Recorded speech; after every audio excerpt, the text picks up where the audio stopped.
Feliz año.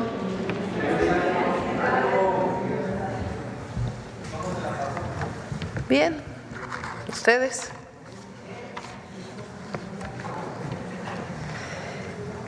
Bueno, el día de hoy iniciamos el año, siéntense por favor, con la secretaria de Bienestar, Ariadna Montiel, para que nos diga cómo vamos a iniciar con los programas sociales este año. Ya el pasado mañana vamos a hacer la primera entrega de tarjetas del bienestar para la pensión de las mujeres. Está también con nosotros Adelfo Regino, director general del Instituto Nacional de Pueblos Indígenas, y él nos va a platicar junto con Ariadna un nuevo esquema del Fondo para la Infraestructura Social, que tiene ahora un apartado muy importante para los pueblos indígenas, para los pueblos originarios, con el objeto de cumplir o ir cumpliendo poco a poco el segundo constitucional y todo lo que se refiere a los derechos plenos de los pueblos originarios y afromexicanos. Y después está con nosotros el doctor Alejandro Schwartz, director general del IMSS Bienestar, la doctora Armida Zúñiga, que es titular de la Comisión Federal para la Protección contra Riesgos Sanitarios, COFEPRIS, y la teniente Juana Peñalosa, que es química analista de precursores en campo de la Secretaría de Marina. Ellos nos van a explicar por qué no es creíble el reportaje del New York Times, con bases científicas. Y vamos a cerrar el día de hoy, jueves 2 de enero, con Noemí, con Mujeres en la Historia. Así que mucha información el día de hoy. Ariadna, por favor.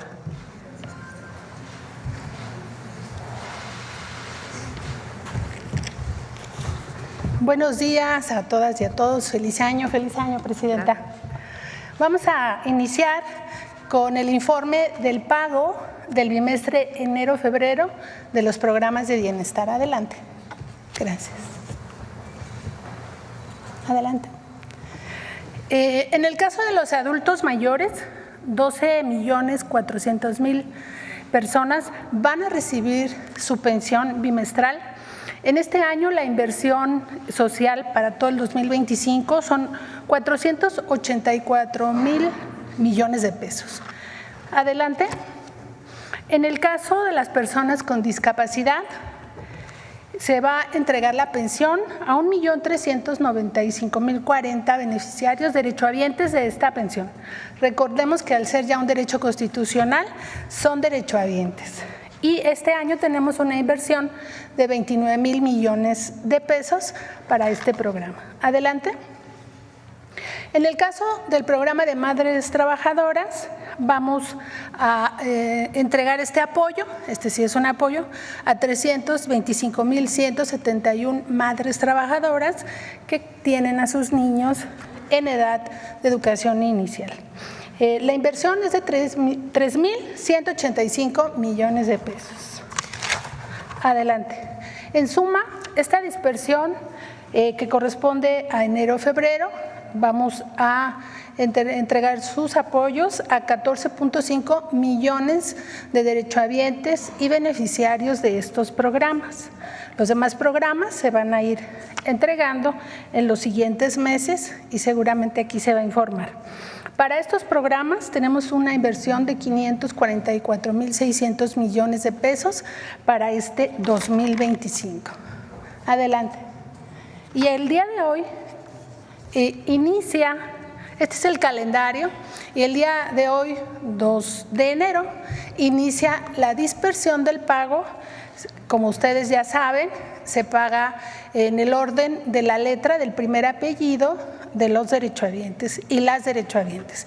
Iniciamos el día de hoy con la letra A, de tal manera que iniciamos hoy mismo esta dispersión y concluye el día 22 de enero. Le damos las gracias a la Secretaría de Hacienda porque hace posible que estos programas lleguen en el tiempo que deben de llegar. Esto es respecto a los pagos de adulto mayor, discapacidad, madres trabajadoras. Adelante. Y bueno, también el día de hoy la presidenta nos pidió dar el informe de la pensión Mujeres Bienestar, que como ella ya lo informó, vamos a iniciar las entregas el día de mañana en el Estado de México. Adelante.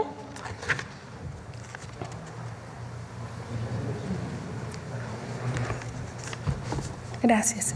Son 964,556 mujeres que van a recibir su apoyo, casi 1 millón de mujeres va a recibir ya esta tarjeta para recibir bimestralmente 3,000 pesos, como se ha informado respecto a esta pensión. Y la entrega de tarjetas, quien se registró en octubre la va a recibir en enero y quien se registró en noviembre la va a recibir en el mes de febrero. Y los posteriores bimestres también se va a abrir el registro, porque nos preguntan, yo hoy cumplí los 63 años, ¿en dónde me registro cuándo? Se va a abrir el registro en el mes de febrero, abril, junio, agosto, octubre y diciembre, cuando se registran también los adultos mayores de la pensión universal. Y pues la presidenta nos pidió para arrancar este año que el día de hoy también entregáramos aquí algunas tarjetas. Invitamos a mujeres del Estado de México y la Ciudad de México a participar para que la presidenta arranque la entrega de estas tarjetas. Buenos días. ¿Es cuánto, presidenta?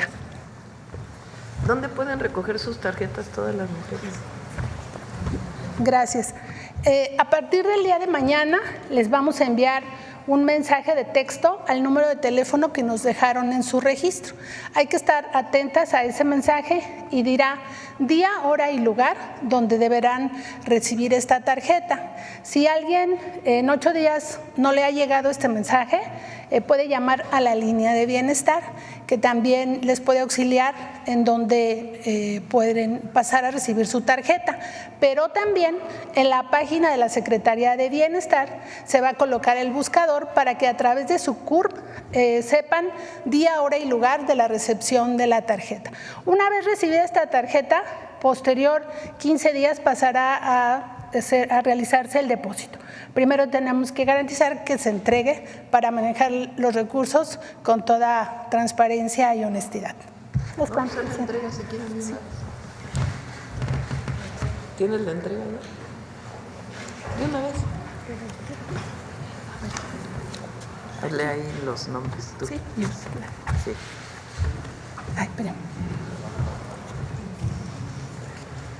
María Antonieta. María Antonieta Beltrán Ayala. Vente. Es que es de las nuevas tarjetas.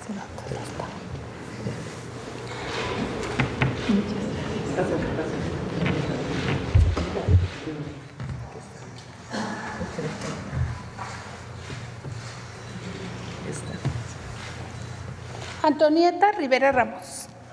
Licenciada, muchas gracias. Felicidades. A ver, presidenta. Venga, quédese aquí para que nos tomemos foto al final. Sí.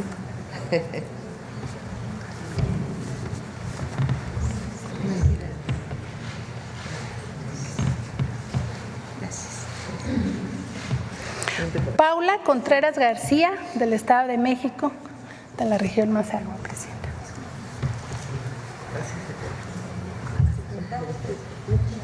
Muchas felicidades y igualmente, feliz año. muchas gracias. Gracias. María Eugenia García Celestino.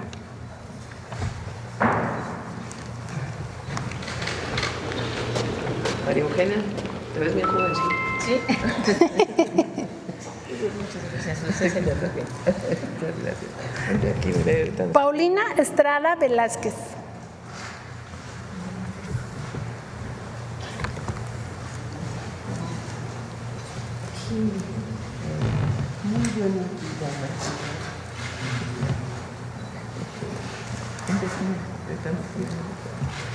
Buenos días, compañera. María Félix Belmont Sánchez. María Félix. Es.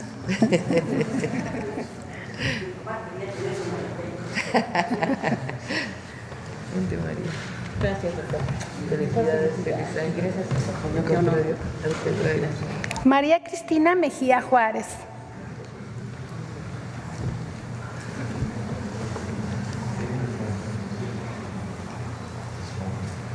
Muchas gracias. Gracias. Gracias. Minerva Hernández Hernández. Minerva. Doctora, me da mucho gusto. Igual.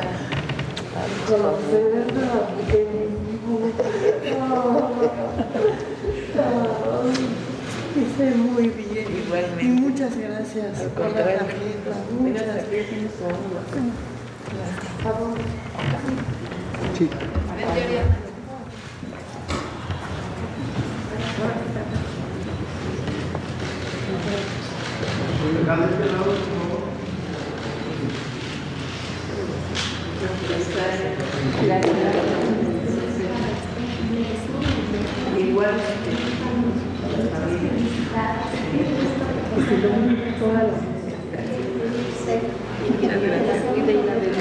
Yo les deseo lo mejorcísimo. Es la guía para las decisiones. Gracias por ayudarnos.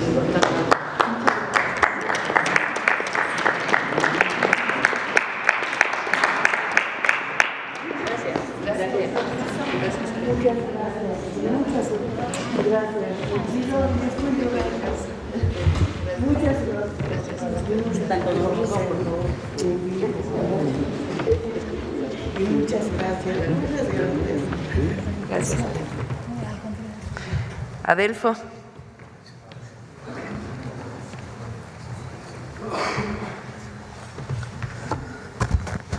Con su permiso, estimada presidenta, muy buenos días, hermanas y hermanos de los medios de comunicación.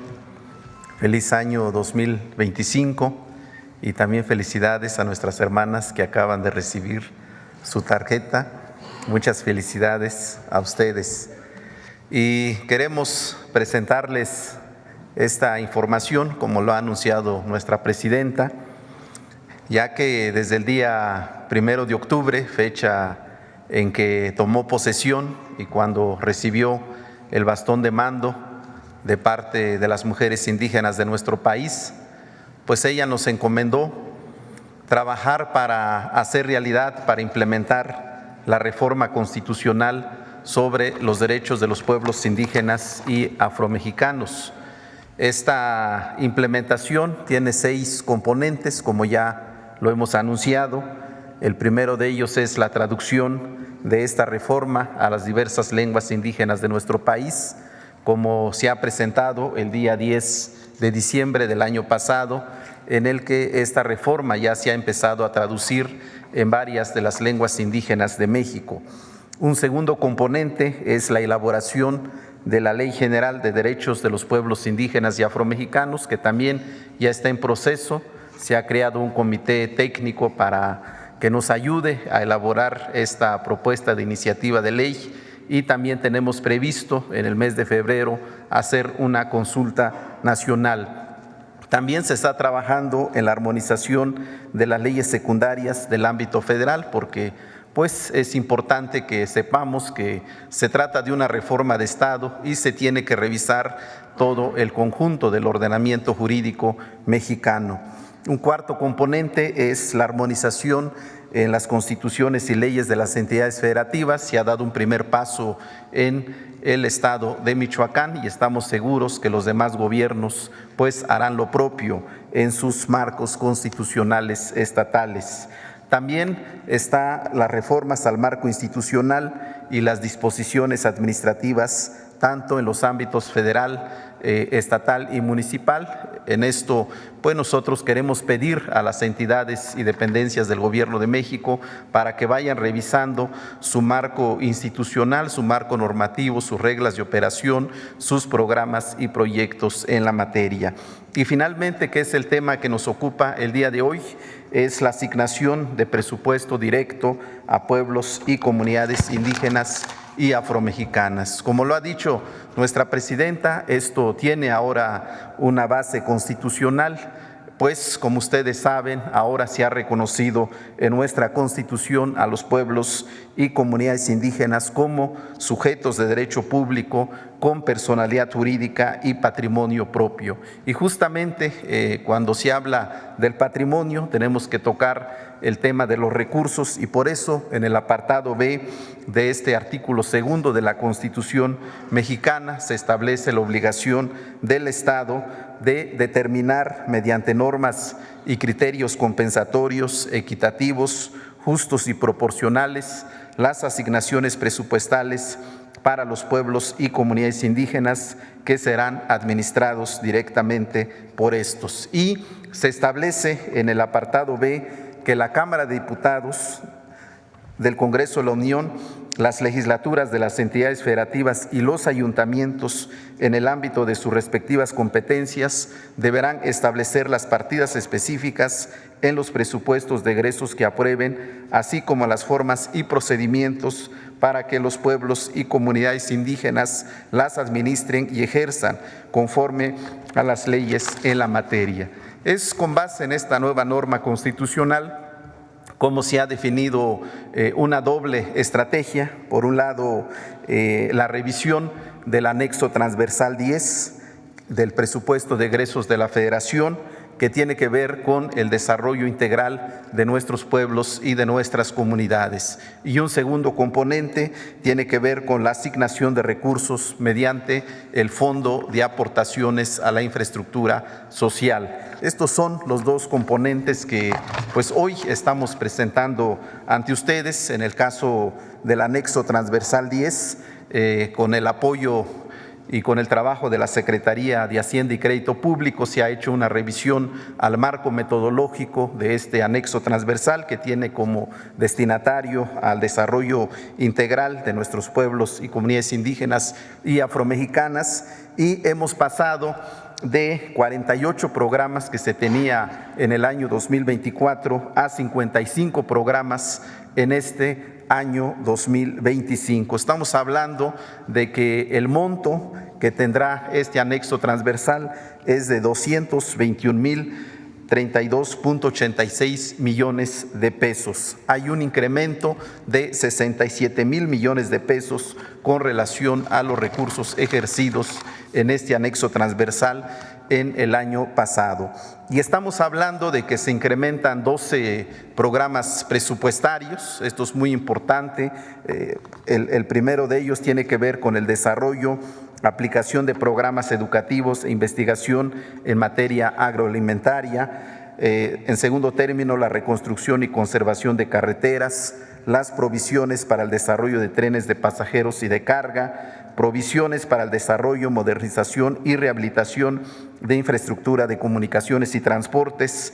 También está el programa de producción y distribución de libros y materiales educativos.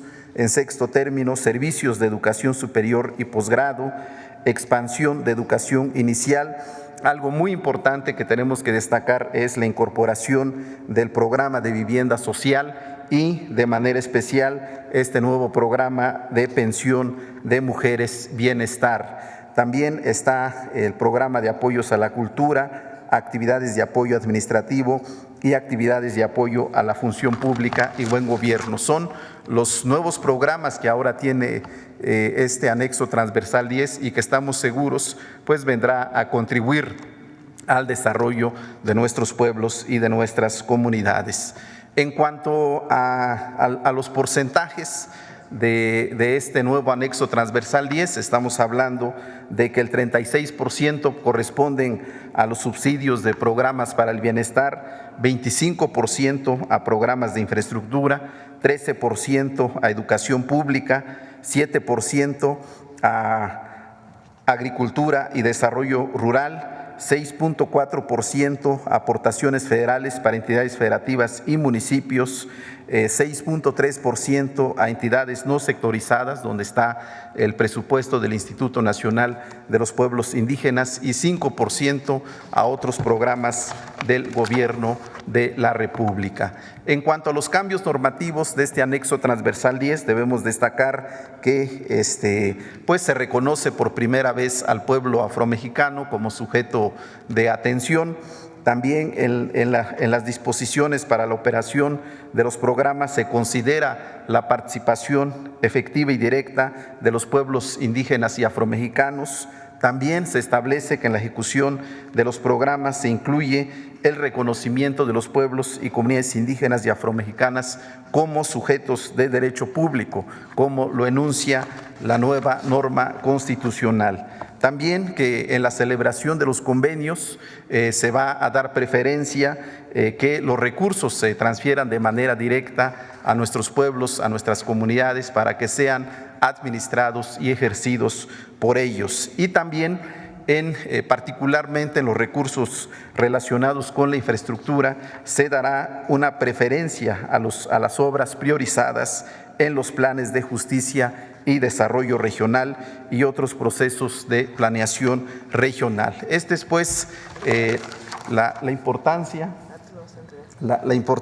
de este nuevo anexo transversal 10, porque se inspira en esta idea de transferir de manera directa los recursos públicos a nuestros pueblos y a nuestras comunidades, tal como pues ahora lo va a plantear también la secretaria Ariadna Montiel en cuanto al Fondo de Aportaciones a la Infraestructura Social, en donde la idea es que sea este recurso transferido de manera directa a nuestras comunidades, que sea administrado y ejercido a través de sus asambleas, de sus autoridades y de los comités que para tal efecto se conformen. Y finalmente quisiera mostrar el mapa de los pueblos indígenas y afromexicanos en el territorio nacional, que son los sujetos, son los beneficiarios de estas nuevas asignaciones presupuestales. Estamos hablando de 71 pueblos, 70 pueblos indígenas y el pueblo negro afromexicano, alrededor de 12.700 comunidades indígenas, 2.200 comunidades indígenas, 373 comunidades afromexicanas, fundamentalmente distribuidos en 28 entidades federativas. Y el mapa de las regiones indígenas, Presidenta, estamos hablando de 132 regiones indígenas distribuidos en todo el territorio nacional. Bueno, pues esa es la nueva geografía que estamos presentando ahora ante ustedes a raíz del Catálogo Nacional de Pueblos y Comunidades Indígenas que se ha construido en este gobierno. Muchas gracias. Gracias, Pedro. Gracias. Nosotros vamos a informar cómo va a operar el tema del FAIS. Adelante. Gracias. Como ya lo comentó nuestro compañero Adelfo, la reforma constitucional prevé tres cosas. Primero, que somos una nación pluricultural, que las comunidades hoy son sujetas de derecho público y que hay que adaptar las normas y los criterios para que haya una estrategia de compensación, de equidad, de justicia y entregar los recursos de manera proporcional. Sobre todo, que estos recursos se operen y ejecuten directamente por los pueblos. Esto es parte de la reforma. Adelante. El Fondo para la Infraestructura Social es uno de los 8 fondos que la Federación entrega a los gobiernos estatales y municipales bajo el concepto de aportaciones de la Federación. Los recursos de este fondo, que es un fondo que ha existido históricamente, se deberán destinar exclusivamente al financiamiento de obras públicas e inversiones para que atiendan directamente a las personas y zonas en pobreza extrema. Estas localidades de alto y muy alto grado de rezago social se determinan con diversos estudios por parte de INEGI, de tal manera que con este criterio ha operado este fondo. Por eso se consideró por parte de la presidenta que era el fondo de donde deberíamos partir para esta estrategia y derecho hoy de los pueblos. Adelante. El fondo tiene distintos rubros a los que deberá destinarse: agua potable, alcantarillado, drenaje y letrinas, urbanización, electrificación rural y de colonias pobres, infraestructura básica del sector educativo, también del sector salud y mejoramiento de la vivienda. Adelante. ¿Cómo se va a hacer la distribución del fondo? Bueno, primero, este fondo tiene dos componentes: el fondo estatal, que es el Fondo de Infraestructura Estatal, el FICE, y el fondo municipal, que es el FAIS municipal, FAISMUN. Este año, el monto que se va a destinar a los estados es de 13,500 millones de pesos. A los municipios se les entregarán 97,869 millones de pesos y se crea el componente indígena por primera vez, 12,374 millones de pesos. Es decir, el 10% de los 123,743 millones de pesos que este año tiene asignado el fondo. Esto ya quedó aprobado en el presupuesto de la Federación. Este 10% para las comunidades indígenas. Adelante. ¿Cuáles son las comunidades que se van a atender en este 2025?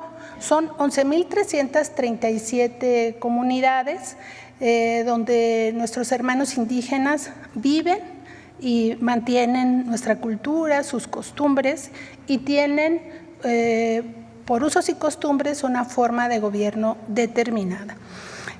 Tocará a más de 32,000 localidades de todo el país, en el caso de los pueblos indígenas.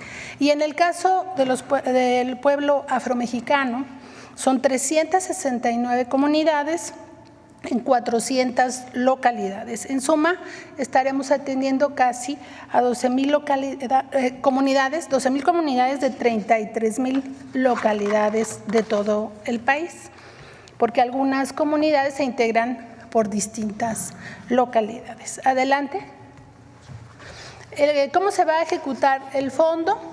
Primero, a través de un proceso de asambleas bajo los usos y costumbres de cada pueblo. Cada pueblo tiene su órgano de gobierno determinado de alguna forma y debe respetarse, y de esa manera definirán dos, comités de trabajo: de administración y de vigilancia de los recursos.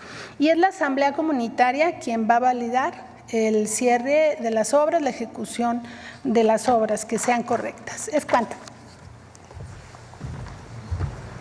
Ahora sí, Ventanilla. Muchas felicidades a todas y todos. Felicidades, Presidenta, con su permiso. Muy buenos días tengan todas y todos. La dosis de toxicidad del fentanilo comienza en 0,2 miligramos. 0,2 miligramos, para que podamos tener una proporción, son 200 microgramos. Eso es lo equivalente a 3 o 4 pequeños granitos de sal. El fentanilo es 50 veces más potente que la morfina. Tanto la toxicidad como la potencia depende de la dosis. Es decir, cuanto mayor sea la potencia, menor será la dosis de exposición que dé lugar a un efecto tóxico. Esto significa que cuando una persona se expone a un opioide sintético potente por inhalación o por contacto en las mucosas, incluso en una cantidad tan pequeña como 4 o 5 pequeños granitos de sal, puede producir un grado de toxicidad que comprometa la vida del operador. No existe tampoco descrito científicamente ningún fenómeno fisiológico conocido como tolerancia letal a la toxicidad. Esto explica que inexorablemente se necesite un laboratorio donde se puedan controlar las condiciones de exposición, donde existan equipos especializados para realizar la síntesis química y con sistemas de ventilación profesionales. No una cocina doméstica como muestran el reportaje. No es posible hacer fentanilo como lo referido en la nota. A continuación, la doctora Armida Zúñiga, titular de COFEPRIS, y la teniente química Juana profundizarán el análisis.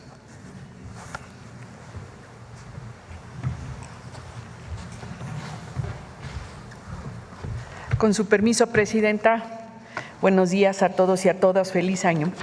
Efectivamente, en consonancia a lo que ya comentó el doctor Esbarch, en México contamos con una regulación sanitaria sobre el fentanilo y diversos opioides. Tenemos una clasificación legal de los opioides como el fentanilo, se encuentran clasificados como estupefacientes en la Ley General de Salud. Son regulados también por la Ley Federal del Control de Precursores Químicos, que establece los mecanismos para controlar el proceso de los precursores químicos, los productos químicos esenciales e incluso las máquinas con las que se elaboran y encapsulan estas sustancias. Se tiene un control del suministro en toda la cadena, desde la producción, transportación, venta, almacenamiento y demás. Y estas y otras actividades sin autorización sanitaria constituyen delitos contra la salud, están tipificados como delitos contra la salud en nuestro marco legal y regulatorio. Se han hecho avances considerables en el marco regulatorio a fin de tener un mayor control y vigilancia de estos compuestos. Algunos ejemplos son que en el 2023 se realizó una reforma a la Ley de Precursores para actualizar las penas relacionadas con el desvío de precursores químicos para la producción de drogas sintéticas como el fentanilo. Otro avance que hemos tenido es un sistema que es una plataforma que se denomina SISUS, Sistema Integral de Sustancias, que fue creado en la COFEPRIS con el apoyo de la Secretaría de Marina para realizar trámites administrativos relacionados con actividades reguladas que involucren estas sustancias o incluso las máquinas para elaborar tabletas. Y actualmente se encuentra en proceso diversas modificaciones regulatorias, incluyendo anteproyectos de modificación a la Ley Federal y su reglamento, esto para mantener un marco jurídico nacional y acorde con el contexto internacional, inclusive para poder hacer una regulación más clara, más específica de estos compuestos. Se diseñó una estrategia en conjunto entre la Secretaría de Salud a través de la COFEPRIS en conjunto con la Secretaría de Marina para la creación de una comisión para la trazabilidad de estas sustancias químicas, es decir, conocer cómo se van distribuyendo desde que ingresan a nuestro país hasta su destino final en el ámbito ilícito y también en el ámbito de lo ilícito.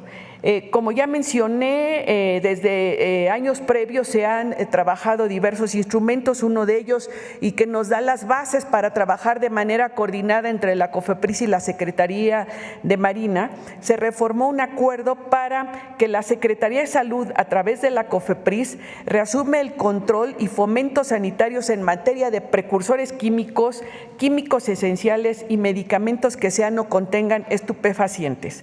Así también en mayo del 2023 se reformó la Ley Federal para el Control de Precursores Químicos, Productos Químicos Esenciales y Máquinas para elaborar cápsulas, y de manera muy importante debo mencionar que recientemente en diciembre del 2024 se reformó el artículo 19 de la Constitución Política de los Estados Unidos Mexicanos en materia de prisión preventiva oficiosa, incluyendo el delito de fabricación, comercialización, transportación, importación y exportación de drogas sintéticas como el fentanilo.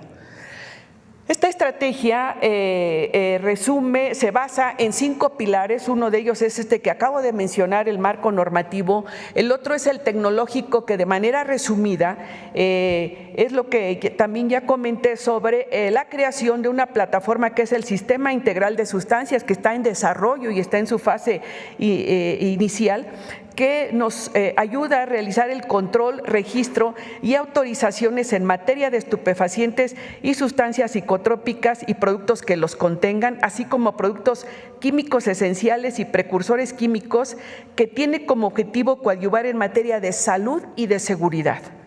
Actualmente esta plataforma, el SISUS, Cuenta con un registro de 201 personas morales, 348 establecimientos, 198 representantes legales y 189 responsables sanitarios. Y a partir de febrero del presente año, esta plataforma estará disponible también para la industria regulada. El tercer pilar de esta estrategia es lo referente a las acciones operativas, a través de las cuales la Unidad de Inteligencia Naval de la Secretaría de Marina, en coordinación con la COFEPRIS, realizan visitas de verificación a establecimientos que distribuyen o almacenan este tipo de productos, y a la fecha se han realizado 473 visitas de verificación.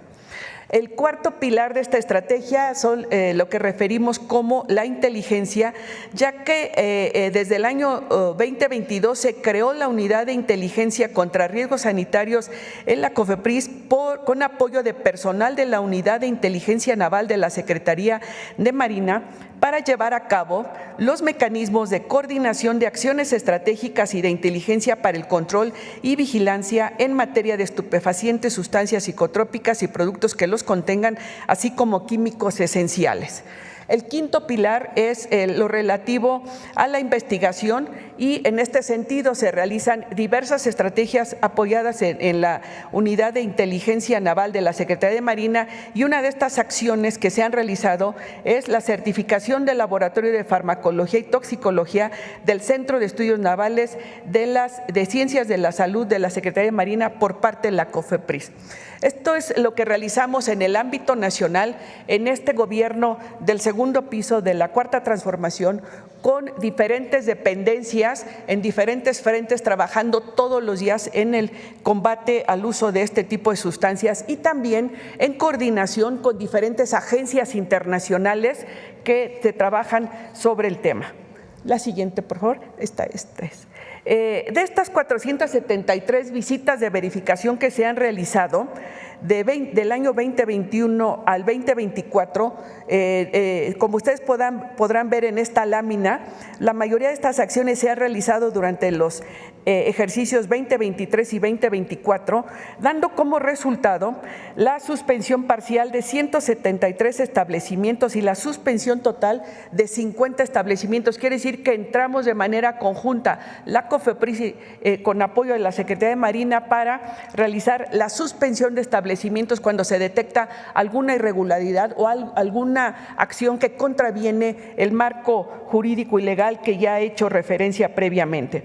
Se han clausurado de manera definitiva 2 establecimientos y se han multado a 41 de ellos. El monto de estos aseguramientos y sanciones a estos establecimientos es de más de 1.600 millones de pesos. Así también nos coordinamos con otras dependencias para realizar la detención de algunas personas. Siguiente, por favor. De manera regular en la COFEPRIS se hacen acciones para prevenir el desvío de estas sustancias químicas, y en la COFEPRIS se realizan las acciones de autorizaciones y monitoreo del el ingreso de estas sustancias, y entre ellas el fentanilo, a través de prevenciones anuales, balances que se reportan a la ONU, informes anuales, previsiones de compra-venta de estupefacientes, así también el control de recetas médicas a través de recetarios especiales con códigos de barras y registros y libros de control, las acciones de verificación y control como las que ya hice referencia, y de manera muy importante también para estar armonizados en el marco internacional, toda esta colaboración internacional en la cual participamos diferentes dependencias de la Administración Pública Federal. La siguiente, por favor. Como ya lo comentó el doctor Alejandro Schwartz, existen peligros a la salud, riesgos a la salud derivados de la exposición al fentanilo.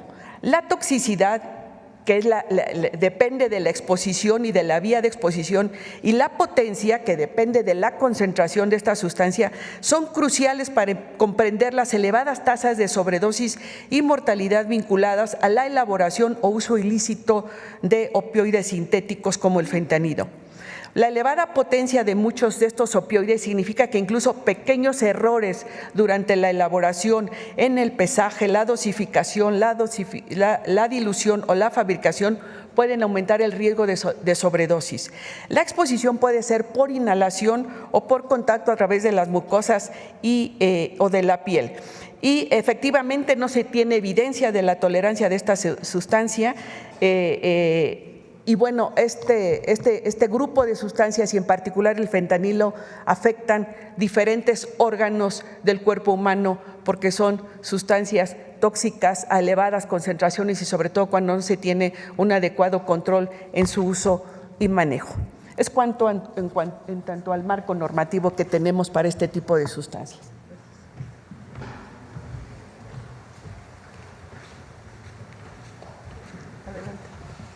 Su permiso, señora. Adelante.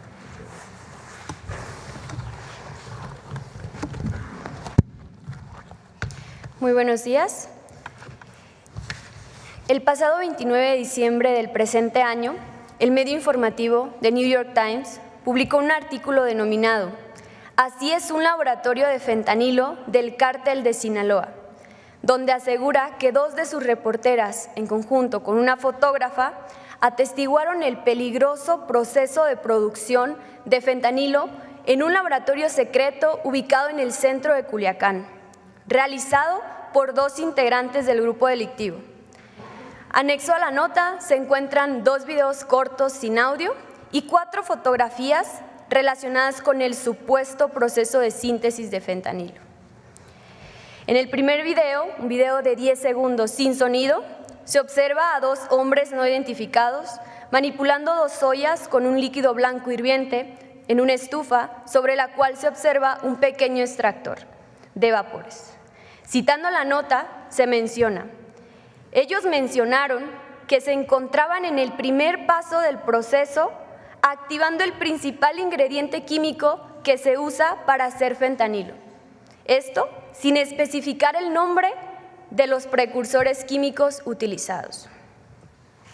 Como medida de protección personal, observamos que únicamente portan una bandana de tela que deja al descubierto los ojos, así como un cubrebocas azul de tela de 3 pliegues. Se identifica una cocina con una ventana de aproximadamente 1 metro cuadrado. En dicha habitación se observan incluso ingredientes como salsas y bebidas alcohólicas, así como otros electrodomésticos. En un segundo video, de 13 segundos, de igual forma sin sonido, se observa a un hombre no identificado manipulando un recipiente de aluminio con polvo color azul, indicando que se trata de fentanilo. Al realizar dicha actividad, no se identifica el uso de alguna protección personal, observándose exposición directa al supuesto polvo de fentanilo. En la primera imagen se observa polvo blanco sobre una mesa circular cercana a una fuente de luz, que según el medio informativo se trata de fentanilo terminado. En la imagen 2 se pueden apreciar las únicas sustancias químicas mencionadas en el artículo: el hidróxido de sodio y la acetona, mismas que fueron utilizadas en la presunta síntesis del fentanilo. Estos 2 químicos son químicos esenciales, utilizados en la elaboración de algunas drogas sintéticas. El término de químicos esenciales hace referencia a aquellas sustancias utilizadas en la síntesis sin tener que incorporar parte de su molécula, de su estructura molecular, a la molécula final o al producto final terminado. Tienen acciones como solventes o catalizadores, entre otros. En la imagen 3 se observa a un hombre no identificado incorporando tinta azul al supuesto producto terminado de fentanilo, esta vez utilizando guantes de látex. El uso de la tinta azul le confiere a los comprimidos lo característico, alusivos a unas tabletas de M30 o metadona. Derivado del análisis de la nota,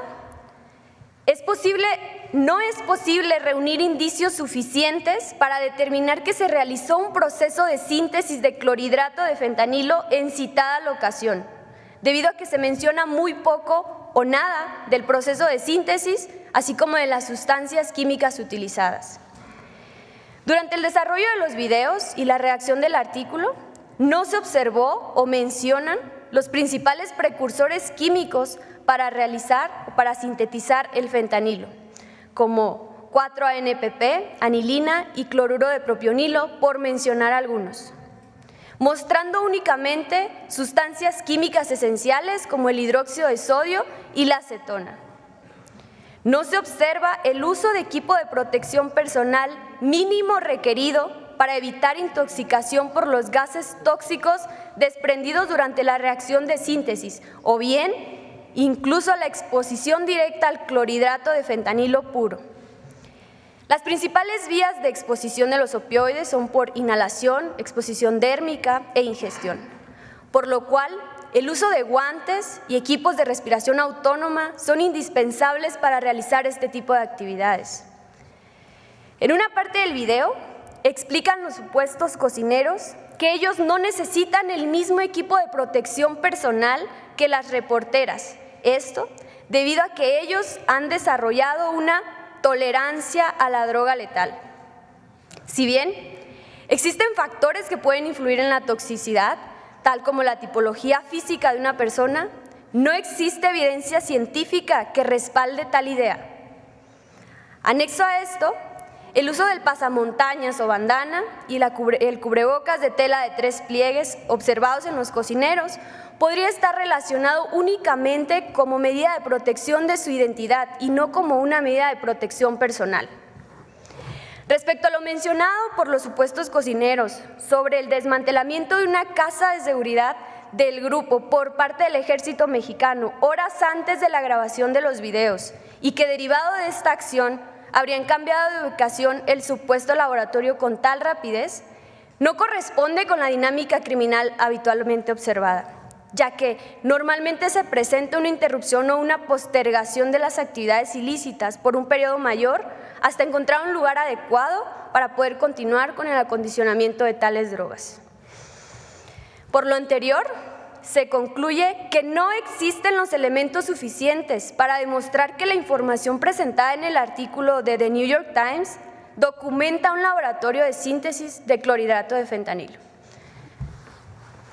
¿Cuánto, señora presidenta? Bueno, como pueden ver, para producir fentanilo en un laboratorio se requiere un laboratorio con condiciones donde se pueda regular y medir las condiciones de exposición, donde existan equipos de protección personal especializados para la elaboración de un proceso de síntesis química complejo, como es la elaboración del fentanilo, y con sistemas de ventilación profesionales. Sobre todo sistemas de ventilación profesionales y no el ventilador presente en la nota.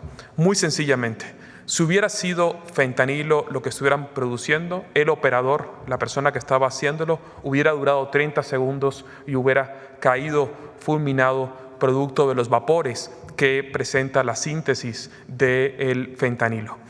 Ahora, la pregunta que nos tenemos que hacer es ¿de dónde surge todo esto? En 2009, un químico hindú, Prader Kumar Gupta, patentó y publicó un método en el cual se puede producir un precursor químico esencial para la producción de fentanilo denominado 4-ANPP. En los anteriores métodos se tenía que hacer 3 o 4 pasos anteriores y con el método de Gupta, que él lo patentó y que lo publicó en las redes sociales, con tan solo 2 pasos se puede producir este precursor. Sin embargo, no es fácil de producir y no está exento, como hemos visto con la exposición de las doctoras, de profundos riesgos a la salud del operador que requieren de un traje especial para poder producir. Hay un fenómeno, compañeras y compañeros, de fetichismo de la mercancía, de mucha imaginación y de mucha publicidad, sobre todo a partir de series televisivas que han hecho una caricatura de la producción de este método. ¿Será cuánto? Voy. A ver, un tema importante. Por supuesto que desde el Gobierno de México y las instituciones de seguridad y la propia Fiscalía General de la República, pues investigan y detienen ahí donde hay un delito grave de fabricación o producción de algún tipo de droga que es ilegal. En particular, se han desmantelado muchísimos laboratorios en nuestro país relacionados con la producción de metanfetaminas. Lo que estamos planteando aquí es la publicación de un artículo en el New York Times, que no es el primero, relacionado con temas de fabricación, producción de drogas. Estamos aquí hablando de cómo se producen estos artículos a partir de información que no es creíble. Miren, nada más pongan la última vean lo que dice la nota. Dice que quien fabricaba esto, que estaba en el video, tenía tolerancia a la droga letal. Bueno, si hubiera tolerancia a la droga letal, pues no habría las muertes por fentanilo que hay en los Estados Unidos. Entonces, lo que estamos aquí, o de lo que se trata esta discusión y esta presentación con bases científicas, es de si debemos o no mencionar en esta mañanera y en cualquier lugar y en cualquier sitio cuando hay una nota que es evidentemente no tuvo información creíble. Eso es lo que está a debate, porque después de la nota del New York Times se dejó venir en toda la prensa nacional que cómo era posible que la presidenta presentara esto, comentócratas, etcétera, etcétera, etcétera. Repito, por supuesto que combatimos principalmente la comercialización de estas drogas y particularmente el fentanilo, y vamos a colaborar por razones humanitarias siempre para evitar si hay tráfico de fentanilo hacia los Estados Unidos desde México y la venta en nuestro propio país, que se combate de diversas maneras. La próxima semana ya presentamos la nueva campaña para evitar el consumo de las drogas y particularmente del fentanilo, y también desde la perspectiva de la seguridad pública y de la Fiscalía General de la República. Pero aquí estamos defendiendo el derecho a la información y si es factible o no que un medio que no sea mexicano o no publique notas que no son creíbles desde la perspectiva científica, como se ha mencionado aquí. Entonces, ese es el tema que nosotros estamos planteando.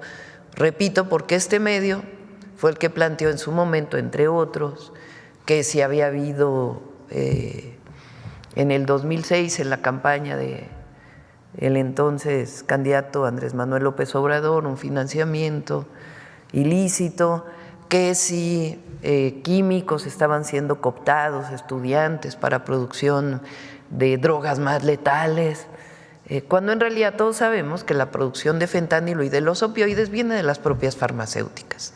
La próxima semana iniciamos esta miniserie en la mañanera de cómo es que viene la adicción a los opioides, en particular en los Estados Unidos, y cómo fue que inició esta producción. Entonces, es importante que se conozca, se diga y que haya información veraz. Los medios de comunicación, cualquiera que éste sea, tiene la obligación de dar información veraz. Adelante, ahora sí. Sobre el tema, a ver, acá. Buenos días, Presidenta. Buenos días. Hans Salazar, de Notición Redes. Antes que nada, feliz año. Gracias. Feliz años a todas y todos los presentes, a mis compañeros, compañeras. Esta narrativa de la que se está mencionando, el New York Times, que es un periódico o es un medio de comunicación que no es la primera vez que sirve a ciertas narrativas, hay que ponerlo en claro.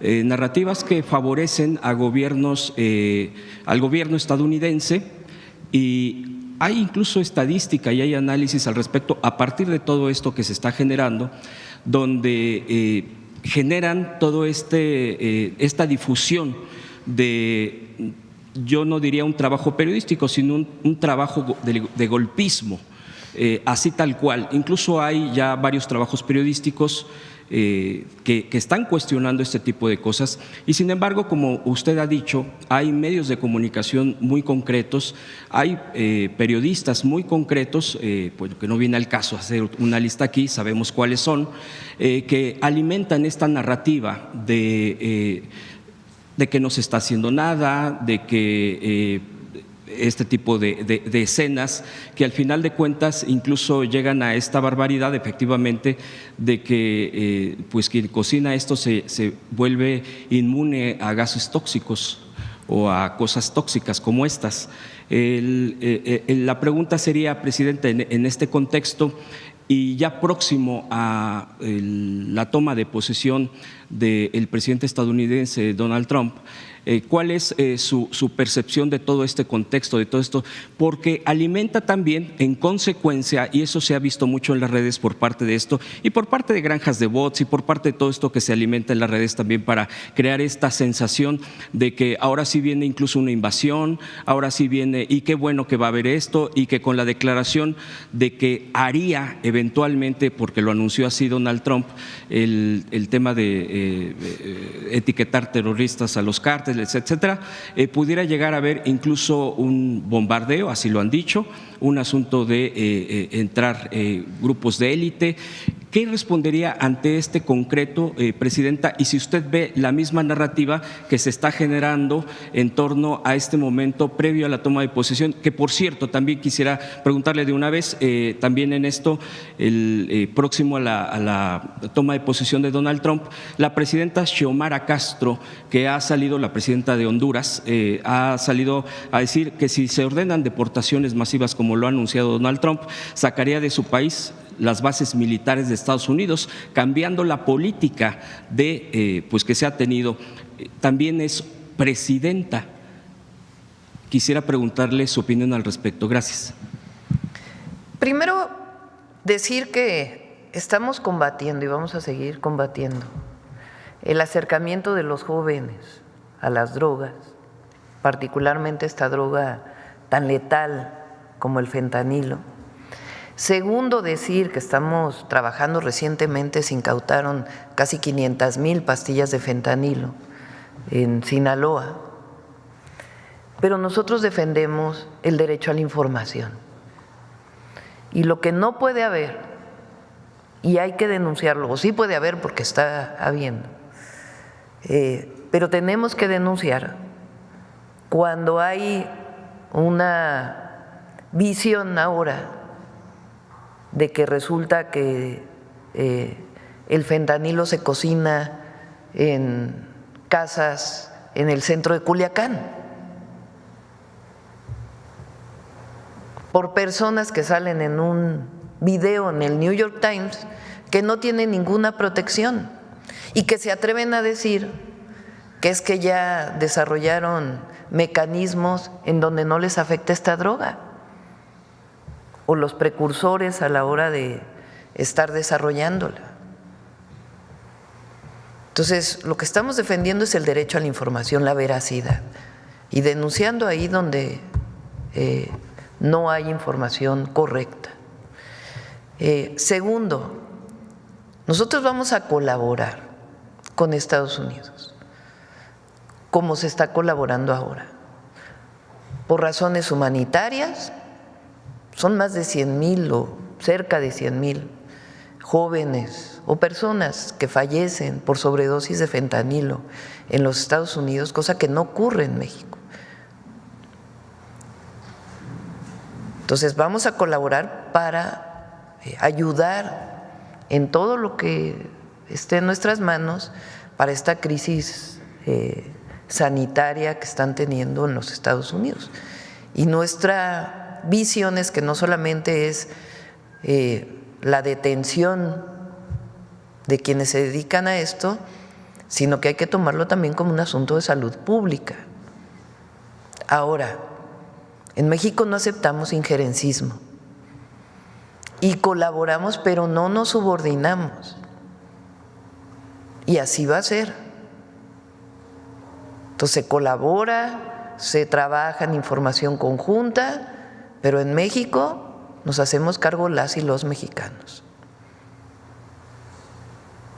Porque las formas de injerencismo, primero, somos un país libre, independiente y soberano.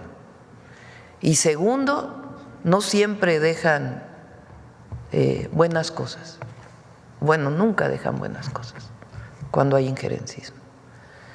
Entonces vamos a colaborar, vamos a participar, se requiere compartir información y que en México se trabaje con las agencias, con la Fiscalía en México y en Estados Unidos con sus instituciones. A ver, ¿ustedes creen que en Estados Unidos no se fabrica fentanilo? Bueno, es una pregunta. ¿Dónde están los cárteles de la droga en Estados Unidos que distribuyen el fentanilo en las ciudades de Estados Unidos? ¿Dónde va el dinero de la venta de ese fentanilo en Estados Unidos? Entonces, nosotros nos encargamos de lo que ocurre en México y colaboramos, pero ni nos subordinamos ni aceptamos injerencismo. Esa es nuestra visión y así va a ser. Ahora, con la presidenta de Honduras, hablamos hace unos días, ¿qué día es hoy? Ya hemos de haber hablado el lunes, yo creo, con ella, porque planteamos que es importante darle continuidad a aquella conferencia que hubo en Palenque relacionada con la migración, con diversos países. Entonces planteamos la idea de que en enero se pudieran reunir los cancilleres de diferentes países para hablar del tema de migración y de cómo cooperamos entre los países de América Latina y el Caribe para atender la migración desde la perspectiva de las causas. Que también la oposición, los adversarios dicen que cómo es posible que México ayude a Centroamérica o a otros países. Siempre va a ser nuestra visión que en la medida de lo posible también apoyamos a quien lo requiere, porque esa es la política exterior de México y la vamos a defender y además es parte del humanismo que nosotros defendemos. Entonces estamos trabajando en ello y ya lo informaremos en su momento. Por cierto, Presidenta, gobernadores y gobernadoras de la Cuarta Transformación del movimiento, así que han llegado a sus cargos respectivos, la han respaldado en el desplegado, ha hablado con ellos, ¿viene alguna reunión al respecto en el tema migratorio del respaldo a las políticas del gobierno federal? También sería mi pregunta. La Secretaría de Gobernación ha estado reuniéndose con algunos gobernadores o hablando a distancia, en conferencias a distancia, para atender el fenómeno migratorio y particularmente en caso de que hubiera deportaciones. Ahora, y esto es importante, yo pienso que va a haber buena relación con el presidente Trump y vamos a hacer lo que esté en nuestras manos para tener esa buena relación en todos los temas. El presidente López Obrador tuvo una buena relación con el presidente Trump y no vemos por qué nosotros no podamos tener una relación buena de cooperación. Ahora siempre vamos a defender a nuestros hermanos y hermanas que están en los Estados Unidos. Aún no hay fecha de encuentro, ¿verdad? No, hay que esperar a que él entre al gobierno y a partir de ahí pues ya se plantearán pues las distintas reuniones de los equipos y también en su momento, si es necesario, pues una reunión bilateral. Por último, Presidenta, quisiera preguntarle sobre una encuesta que sale el día de hoy, sobre este año que estamos iniciando, donde hay un optimismo muy alto de la gente, de acuerdo a estos resultados de un medio nacional, donde 87% espera que sea bueno o muy bueno, particularmente en el tema de la economía y seguridad. Incluso, de acuerdo también a esta encuesta, 12 puntos son más que esa perspectiva que se tenía desde el año pasado. Y también preguntarle sobre el cambio de fiscal en Guanajuato, Carlos Amarripa, el fiscal que duró casi 16 años en Guanajuato y que deja una estela tremendamente de un crimen desbordado en Guanajuato y que pues aquí múltiples veces se cuestionó. De acuerdo a estos números que estábamos revisando, más de 25,000 muertes a partir, durante más bien su responsabilidad. ¿Qué espera porque eso se tendrá que, obvio, resolver quién llegará? Ahorita hay alguien de encargada, pero llegará alguien, un fiscal nuevo a Guanajuato. Aquí, por el propio tema, con la gobernadora ha platicado al respecto. ¿Qué espera sobre esto? Claro, respetando, entiendo, la autonomía del Estado, pero entendiendo también la coordinación federal, en particular con la seguridad. Le agradezco mucho me haya dado la palabra, Presidenta. Guanajuato sigue siendo el estado con mayor número de homicidios en el país. De hecho, tuvo un pequeño incremento de octubre a diciembre.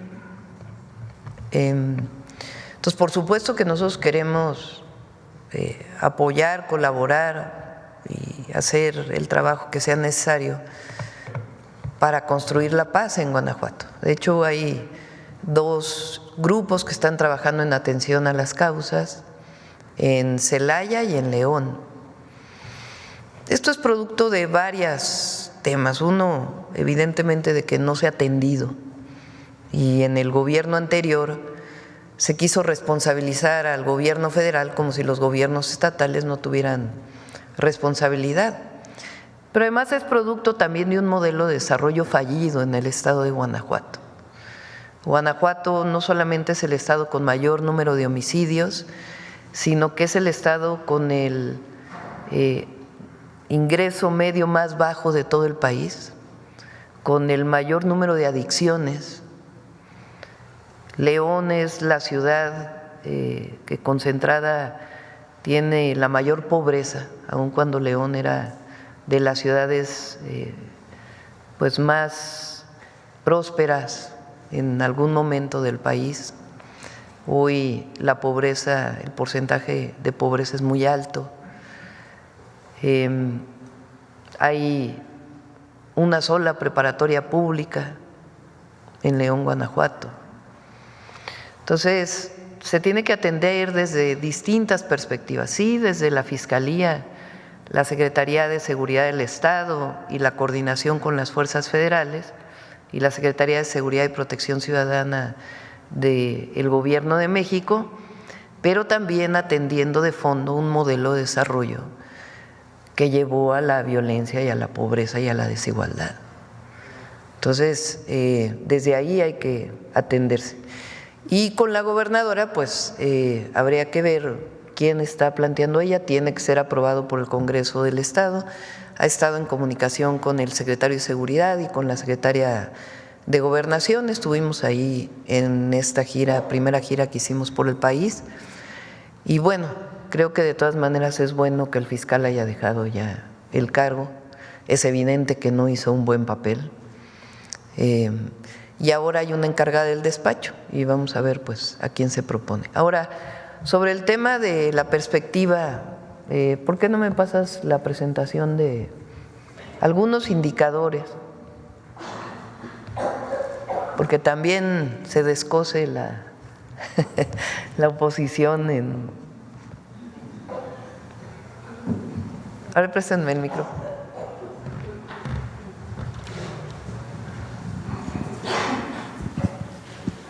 A ver si algunos indicadores de cómo cerramos el año. A ver. Esta es la variación del tipo de cambio hasta el último día del presidente Andrés Manuel López Obrador. Adelante. Y este es el dólar hoy, que sí tuvo una depreciación. Entre otras cosas es por la incertidumbre en Estados Unidos y las variaciones particularmente de las tasas de la Fed, y esperamos que una vez que entre el presidente Trump, entremos en un periodo de estabilización. Adelante. Pero miren, variación del tipo de cambio respecto al dólar estadounidense por divisa. Vean la devaluación, por decirlo así, de otras monedas, para que no digan que es un asunto de México, sino que es un asunto internacional lo que se está viviendo. Adelante. Sí, México está entre las monedas que menos depreciación tuvo. El empleo formal en México, en diciembre, todos los diciembres hay una disminución del empleo, pero hasta noviembre estábamos en el nivel más alto. En enero esto es evidente que se va a recuperar, normalmente es así, vean ustedes como todos los diciembres hay una caída que no tenemos que trabajar en esto porque muchas veces el contrato de las personas llega hasta diciembre por distintas razones en donde el empleador no quiere destinar los recursos necesarios para aguinaldos, etcétera, etcétera, y hay que trabajar en ello. Pero estamos en los niveles más altos en noviembre de empleo. Adelante. El salario medio más alto, 17,867, cerramos. Adelante. Este es el salario mínimo. Este es el incremento, ya contando el incremento del 2025, 135% de aumento en el poder adquisitivo respecto al 2018. Adelante. Vean dónde estaba México en salario mínimo en el 2018. Estábamos en el nivel más bajo de América Latina y el Caribe. Adelante. Hoy estamos esperando algunos datos de los países que están por encima de México. Brasil es hoy el país con menor salario mínimo, después Argentina, Perú, Colombia, Paraguay, Bolivia, El Salvador, Guatemala y después arriba de nosotros Ecuador, Uruguay, Chile, Honduras, Panamá y Costa Rica. Pero México pasó del último lugar por encima del nivel medio y vamos a seguir aumentando el salario mínimo, como saben, hasta poder alcanzar 2.5 canastas básicas. Adelante.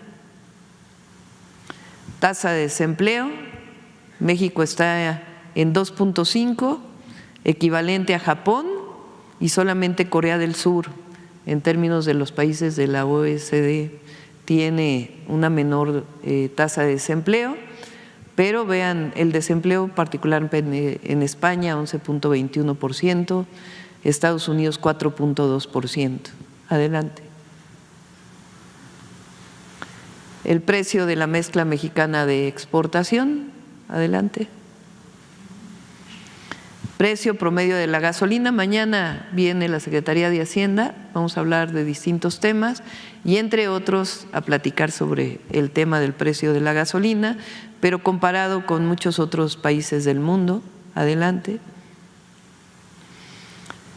Y evaluación de los ingresos tributarios, récord histórico, cerramos el 31 de diciembre. Adelante, con más de 400,000 millones de pesos adicionales a los del 2023. Adelante. Incremento en puntos porcentuales de la deuda, que también este es un tema que están planteando. De todas maneras, estamos por debajo del crecimiento de los otros gobiernos. Adelante. Del gobierno de Peña particularmente. Esto tiene que ver, entre otras cosas, por el dólar. Deuda pública respecto a otras economías mundiales.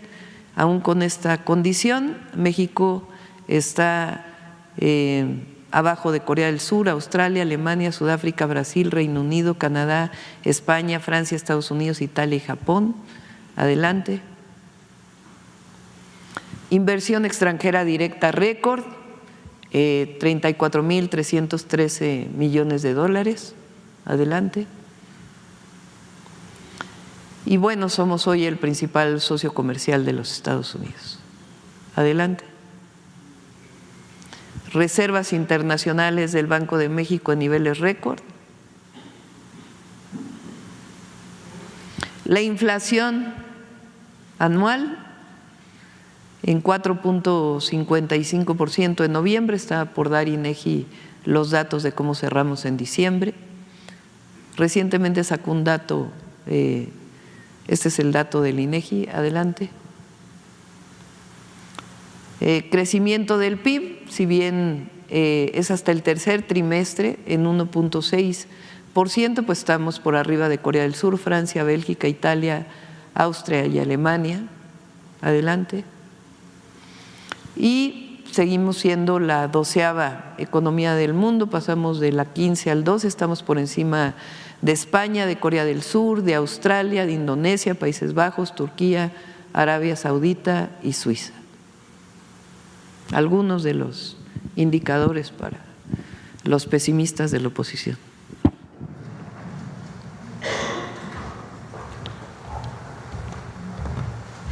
Adelante. Acá. Gracias, presidenta. Buenos días. Shaila Rosagel, corresponsal de Grupo Gili, El Imparcial de Sonora, La Crónica de Mexicali y Frontera de Tijuana. Presidenta, en un primer punto, preguntarle si nos podría dar algún avance de cómo se están preparando los estados de la frontera norte como Sonora y Baja California ante una deportación masiva de migrantes de parte de Estados Unidos a una eventual o lo que pudiera ocurrir. ¿Qué es lo que han planeado entre la Federación y los estados norteños? No sé si le haya comentado algo la Secretaría de Gobernación de cómo se están organizando con los estados de Baja California y de Sonora. Estamos trabajando conjuntamente. Tenemos un plan ya muy elaborado, tanto de apoyo, defensa a nuestros compatriotas connacionales en Estados Unidos. Vamos a seguir insistiendo en la importancia del trabajo de las y los mexicanos en Estados Unidos. Y en caso de que llegara a haber una deportación, tenemos ya un plan que estamos trabajando con los distintos estados de la frontera, que en su momento también presentaremos. ¿Cuándo sería presentado este plan? ¿No tiene algún avance, presidenta? Sí, lo tenemos ya listo. Vamos a esperar también a ver cómo se dan las condiciones en Estados Unidos y a partir de ahí lo definimos y lo presentamos, pero está todo preparado y en coordinación con los estados fronterizos. Gracias, presidenta. Y no solo los estados fronterizos, porque también es con diversas entidades de la República, por si un connacional llega a México por la frontera, pues muy probablemente querrá ir a su lugar de origen y también estamos trabajando con todas las entidades. ¿Se están habilitando albergues o algo, por ejemplo, en Sonora, Baja California? Ya lo vamos a presentar. Gracias, presidenta. En una segunda pregunta, hace unos días, creo que fue el 30 de diciembre, trabajadores del viaducto elevado del aeropuerto a Playas de Tijuana protestaron. Ellos están argumentando que hay una falta de pago de aguinaldo, así como trabajar sin prestaciones de ley. ¿Qué sabe al respecto, presidenta? Si le comentaron algo de esto. Y bueno, que nos adelante un poco cómo va esta obra. Sería todo. ¿La obra de, perdón? El viaducto elevado en Playas de Tijuana. Se va a terminar el próximo año, ya están los recursos disponibles, no hay problema. Habría que averiguar exactamente qué pasó si no hubo estos pagos, pero tiene que haberlos. Se le va a pagar a todos los trabajadores y hay los recursos disponibles para poder terminar. Hubo un retraso, más que un retraso, afrontaron algunos problemas relacionados con uno de los túneles que se está construyendo, porque no todo es viaducto, hay una parte, o es viaducto, pero pasa, digamos, por un túnel que fue necesario hacer, y ahí pues tiene sus condiciones de seguridad para desarrollar la obra, y ahí es donde hubo pues algunas condiciones que no estaban planeadas en un origen. Pero hay recursos y se va a terminar tanto la planta de tratamiento como el viaducto elevado y todas las obras en Baja California. Sí, si hay algún problema de algún retraso en un pago, se va a corregir, no hay problema. Hay recursos. Carlos. Buenos días a todas y todos, Presidenta. Este 1 de enero, según el reporte de seguridad, en 12 estados del país se reportaron 0 homicidios. En ese contexto, en el Heraldo de México se publica una encuesta de QM Estudios donde señala que el 44% de los encuestados confía en que mejore la seguridad, el 24% considera que va a empeorar y otro 24% considera que se va a quedar igual. ¿Qué le depara a México en materia de seguridad en este 2025, Presidenta?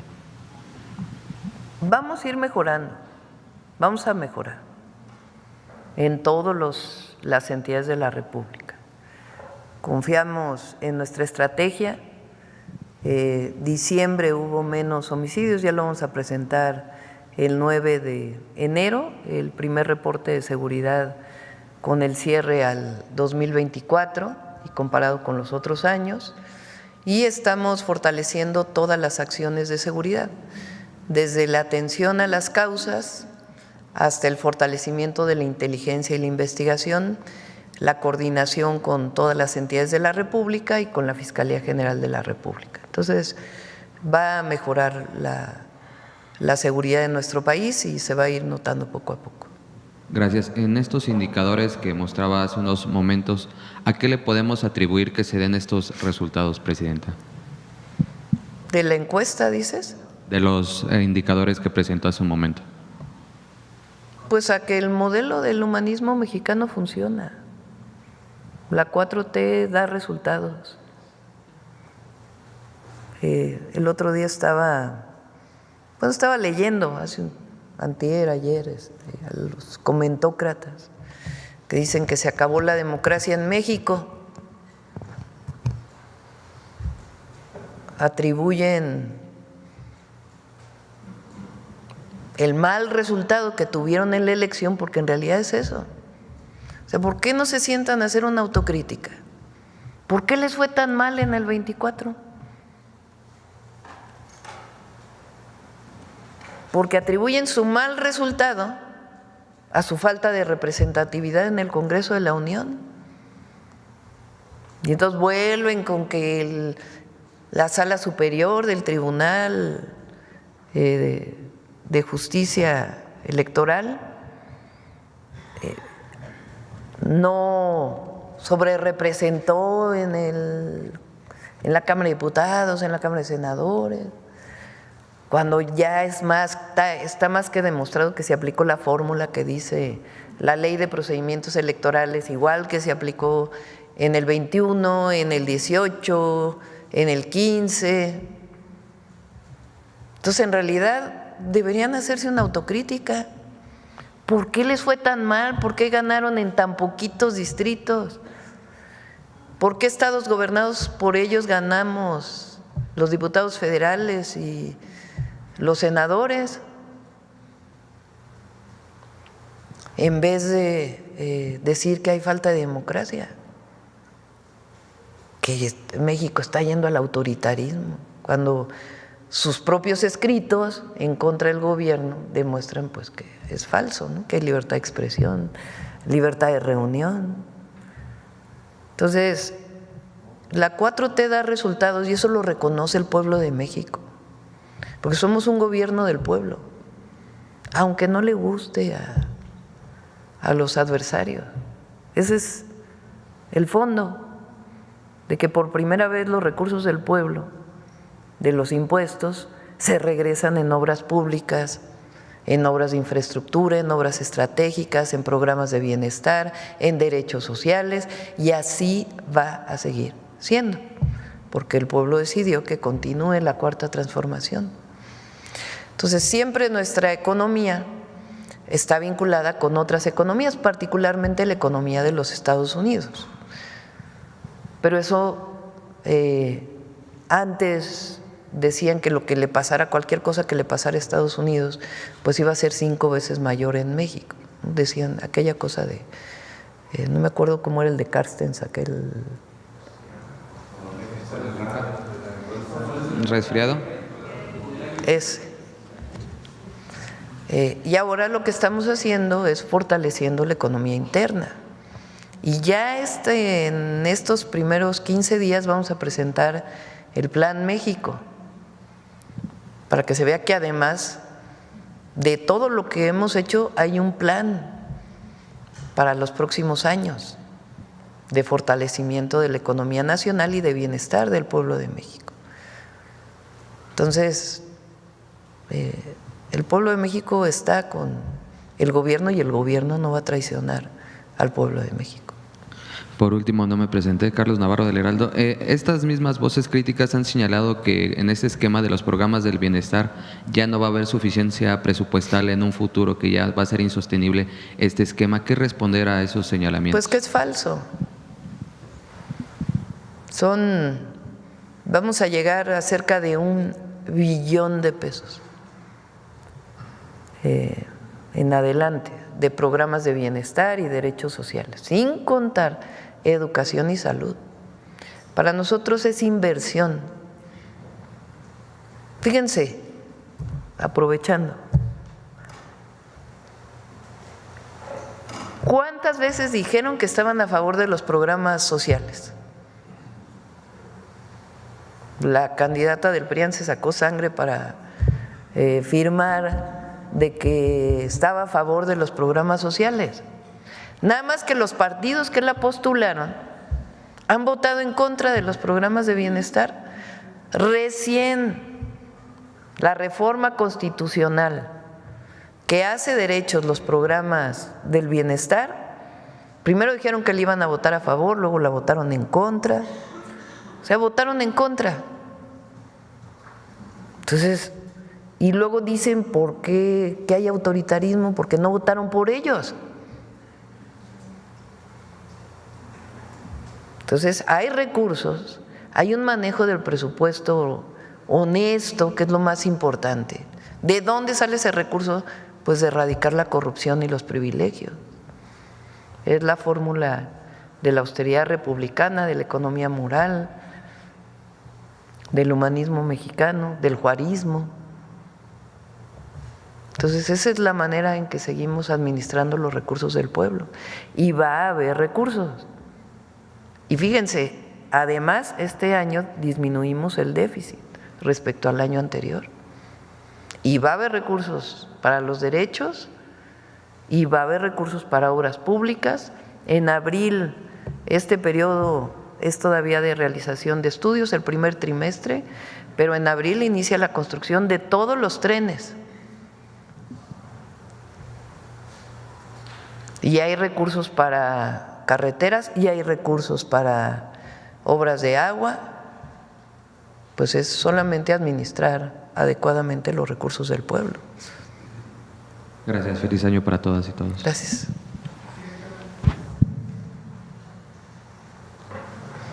Muchas gracias, Presidenta. Eliane Valadez, del canal de Eli TV Oficial de YouTube. Feliz año a usted, a su equipo y a todos los compañeros aquí presentes. Muchísimas gracias por darme la palabra y primero quisiera iniciar preguntándole su opinión acerca de los diferentes actos de violencia o terrorismo que han sucedido pues en las últimas horas en Estados Unidos. ¿Cuál es su opinión acerca de esta ola de violencia que ha azotado Estados Unidos? Pues primero los condenamos y siempre nuestra solidaridad a las víctimas, a los familiares de las víctimas. Por cierto, hay 2 mexicanos en Nueva Orleans que estaban de visita y hasta el consulado atendiendo, cercanos y todo lo que necesiten. Y hay que esperar también a que den más información para saber si estuvieron vinculados o no los 2 episodios. Y siempre son condenables cualquiera de estos actos de violencia irracional. Muchas gracias. También continuando con un poquito acerca de la economía, le quería preguntar, pues, con la famosa cuesta de enero, su mensaje acerca de esto. Y pues hemos visto en muchas de las portadas mensajes no positivos o negativos acerca de la economía de México, y una de esas pues es que se van a ir las inversiones, que no hay las inversiones que se esperaban, o que se prevé incluso en este sexenio la peor creación de empleo. ¿Qué mensaje tiene para los mexicanos que ven o que son invadidos especialmente por estas portadas tan negativas a este inicio de año, y que pues cuando uno camina en la calle pues no ve esa falta de empleo, no ve esa economía que se está movilizando? Muchas gracias.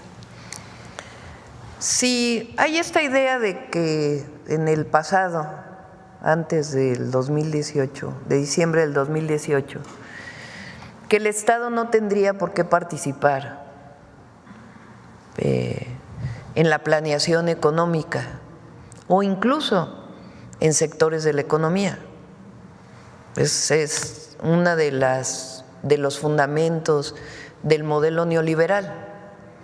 Y entonces era esperar a ver el mercado qué decía, qué hacía el mercado. Lo único que había que hacer era cada vez desregular más para que el mercado hiciera su propio trabajo. Esa es la tesis todavía de muchos, pero cada vez menos, la verdad, porque pues fue un fracaso ese modelo. Entonces, ¿qué estamos haciendo nosotros? Primero, la inversión pública. Y la inversión pública tiene que ver también con los programas y los derechos sociales, porque no consideramos el apoyo a las mujeres como un gasto, sino es una inversión que además distribuye recursos, y esa distribución de recursos pues genera mercado, y al generar mercado pues evidentemente genera mayor producción. Entonces estamos hablando de 800,000 millones de pesos que van a ser distribuidos a todo el pueblo de México. Entonces esa es una inversión. La segunda es la inversión pública en carreteras, en obras de agua potable, en trenes, en vivienda. La inversión pública en vivienda va a generar alrededor de 600,000 empleos. Se estima que por una casa que se construya se generan de manera directa 4 empleos y de manera indirecta por lo menos el doble. Entonces la inversión en vivienda este año, ya estamos en 2025, este año pues va a generar empleos muy importantes. Entonces hay una participación, hay una decisión de participar en inversión pública. Además va a haber inversión en generación eléctrica, va a haber inversión en Pemex, y además estamos planteando diversas formas de inversión mixta junto con la iniciativa privada. Y además el Plan México, que da incentivos y orienta la inversión privada vinculada con estas obras de infraestructura para poder potenciar la relocalización de las empresas, que por más proteccionismo que vaya a venir por parte del gobierno de Estados Unidos con la administración Trump, de todas maneras requieren de México. Y además nosotros vamos a seguir convenciendo y trabajando para el reconocimiento del tratado comercial. Pero de todas maneras, el vínculo económico es muy importante entre México y Estados Unidos. Y nosotros estamos haciendo un programa de sustitución de importaciones, particularmente de Asia, para que en México se produzca lo que hoy importamos. Entonces, eso nos hace ser muy optimistas en lo que va a ocurrir en México este año. Y además porque los mexicanos y mexicanas somos de primera. No hay pueblo más trabajador que el pueblo de México. Entonces nos va a ir bien. La visión esta de que no va a crecer la economía, de que pues es esta visión pesimista que piensa exclusivamente en lo que los mercados van a definir respecto a México. Y la verdad que hay una muy buena opinión de México en todo el mundo, en todo el mundo. Vean la alegría a mí que me dio de ver lleno Acapulco. Ya lo vamos a presentar, el nivel de ocupación hotelera de Acapulco, mucha solidaridad con Acapulco, la verdad, es muy bueno. Y en otros lugares de México. Entonces el turismo va a seguir, el Tren Maya pues ya poco a poco va a ir todavía teniendo… por cierto, hay fotos ahí del Tren Maya, a ver si lo… Vamos a invitar también de nuevo que presenten el resultado de estas ofertas que se hicieron en el Tren Maya en diciembre, fue todo un éxito y va a seguir aumentando el turismo en nuestro país. Entonces es optimista nuestro… Lo planteó la Secretaría de Hacienda, si mal no recuerdo, es 2.3%. Adelante. Ahí hay unas fotos en las redes del tren, a ver si las encuentran. Gracias, buenos días, Presidenta. Alberto Marroquín Espinosa, de JF Informa desde Cancún, frecuenciacat.com y esahora.am desde Querétaro. Presidenta, ahorita que habla del presupuesto, de todo lo que se va a hacer este año, estaba recordando lo que dijo Vicente Fox cuando él era presidente electo, cuando él comentaba que ya manifestaba su sumisión incluso a los gobiernos priistas y anticipaba el fracaso de su gobierno antes de iniciar.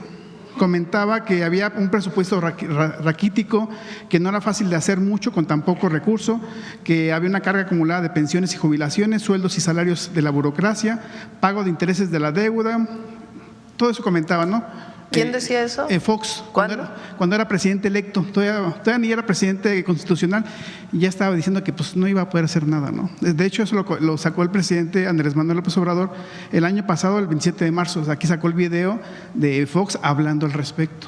Y Fox tuvo, y Calderón, los mayores ingresos de excedentes petroleros de la historia.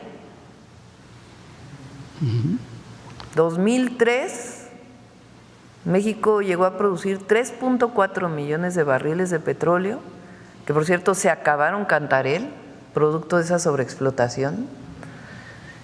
El barril de petróleo estaba sobre $90 el barril, llegó a estar a $100 el barril con Calderón. Es decir, excedentes petroleros de hasta 400,000 millones. Bueno, voy a revisar bien el dato, pero excedentes petroleros históricos. Y repito de nuevo, ¿qué obra recuerda de Fox? No hay. ¿Qué obra recuerdan de Calderón? Bueno, ese sí, media barda de la refinería. ¿En qué se gastaron ese recurso? O sea, porque eran momentos de mucho ingreso para el país.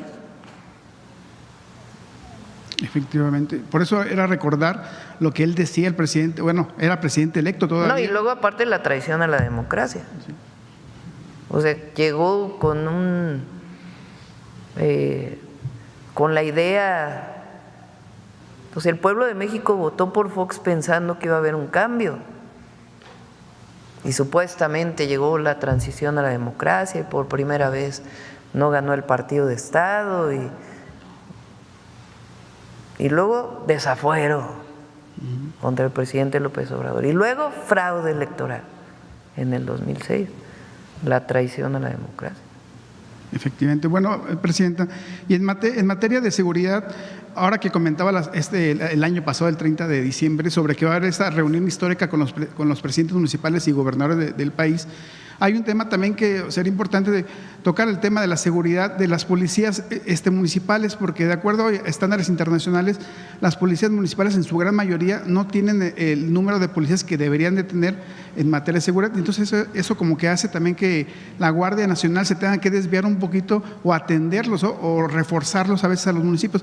¿Cómo se va a plantear ese tema en la próxima reunión de seguridad? O si lo tiene contemplado, Presidenta, hablar sobre este tema de seguridad con los presidentes municipales. Sí, no se va a tocar el tema de seguridad, vamos a hablar esencialmente de infraestructura y del nuevo esquema del país. Es muy importante lo que plantearon aquí Adelfo y Ariadna.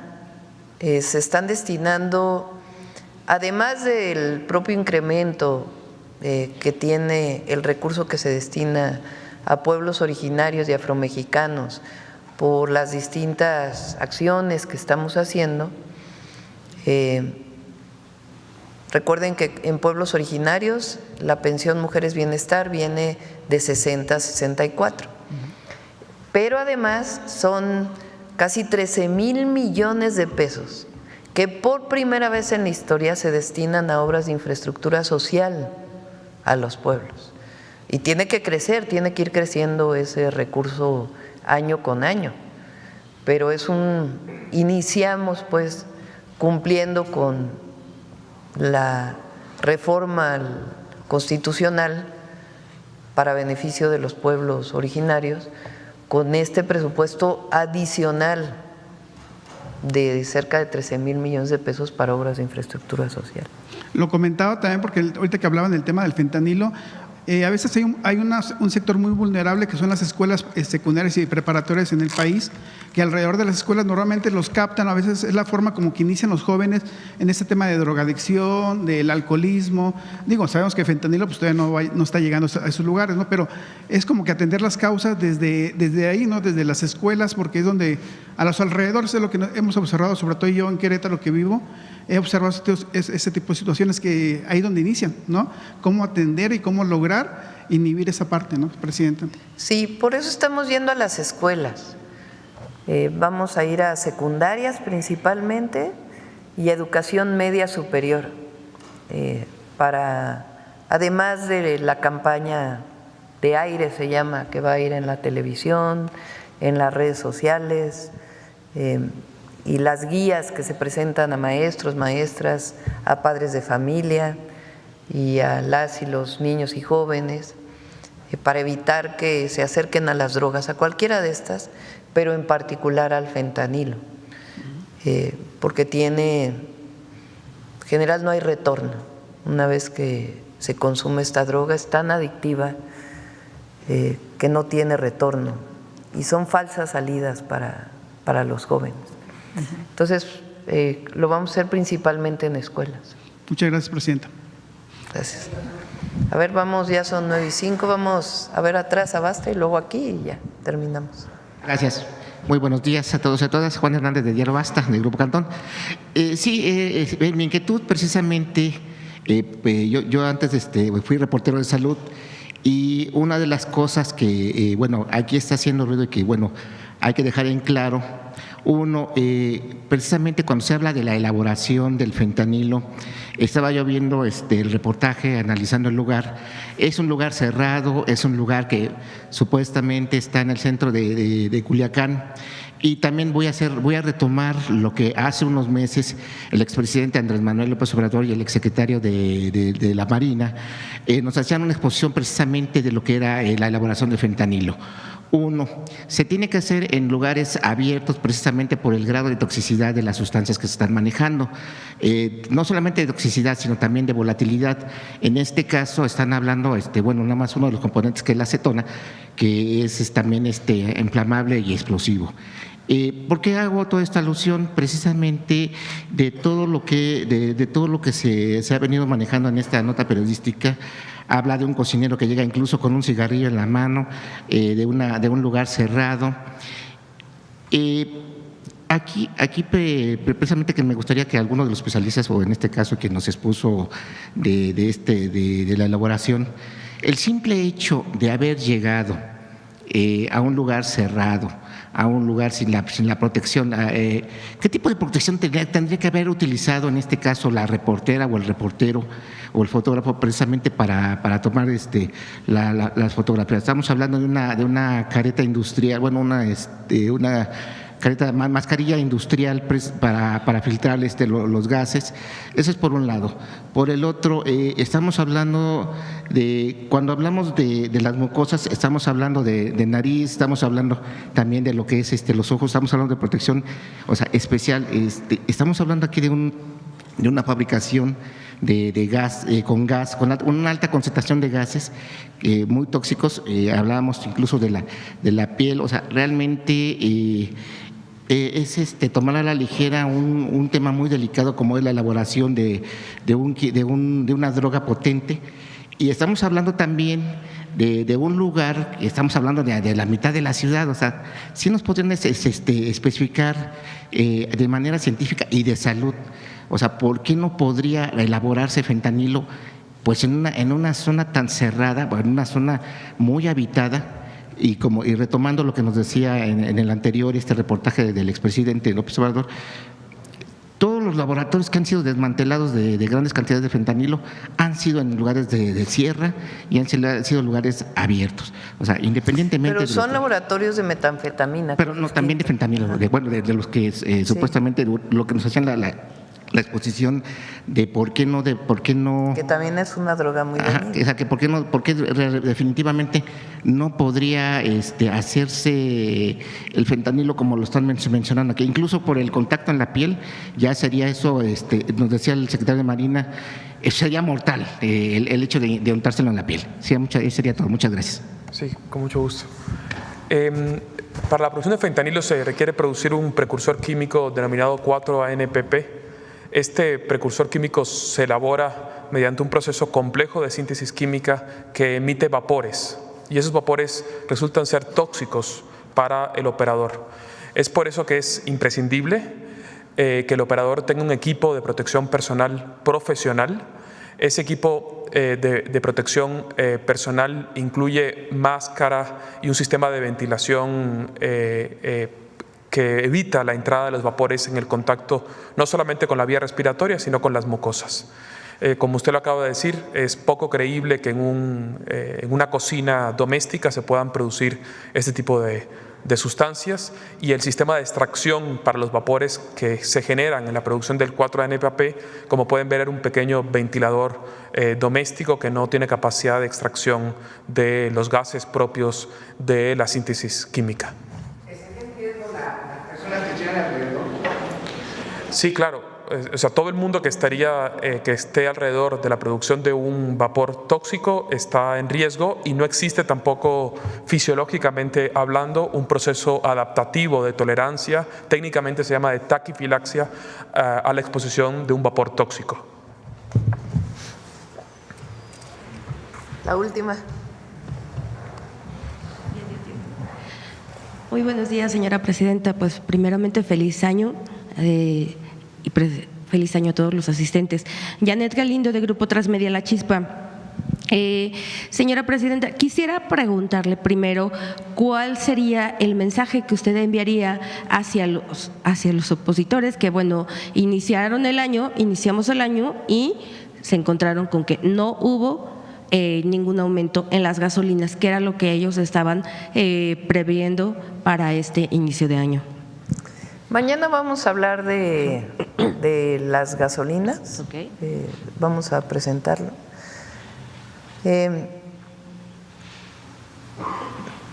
No tiene nada de fundamento las críticas que hacen. Por eso les digo, en vez de… ¿Por qué no inician un proceso de autocrítica?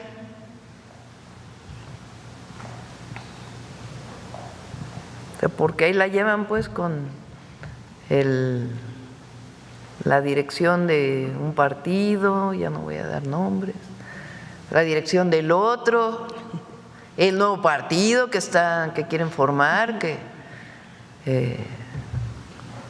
con el Junior a la cabeza y otros ahí, ya no voy a andar diciendo nombres. ¿Por qué no hacen un proceso de autocrítica? ¿Por qué el pueblo de México no vota por ellos? En vez de inventar, y además tienen mucho odio. Es año nuevo. Bueno, y precisamente hablando de mensajes, hablando de año nuevo, ¿hay algún mensaje? Usted obviamente dio su mensaje de año nuevo, pero ¿hay algún mensaje especial hacia el pueblo de México? Y si enviaría también un mensaje que esperaría hacia el pueblo o hacia los reyes para el día que se aproxima, Día de Reyes Magos. Gracias. Va a ser un buen año, sobre todo porque el pueblo unido jamás será vencido. Ya terminamos hoy, para mañana. Para los inversionistas, ¿cuánto día? ¿Para qué? Para los inversionistas. Que pueden invertir en México, que hay certeza jurídica, certeza de todo tipo y además un pueblo trabajador. ¿Qué pedimos? Que generen bienestar, porque no es como en el pasado, que es nada más inversión extranjera directa, inversión nacional, sino lo que queremos es el bienestar del pueblo de México. Y ese, entre todas y todos, lo vamos a lograr. Ahora sí, mujeres en la historia. Ahí está. Pero hay unas donde se ve el tren, a ver si…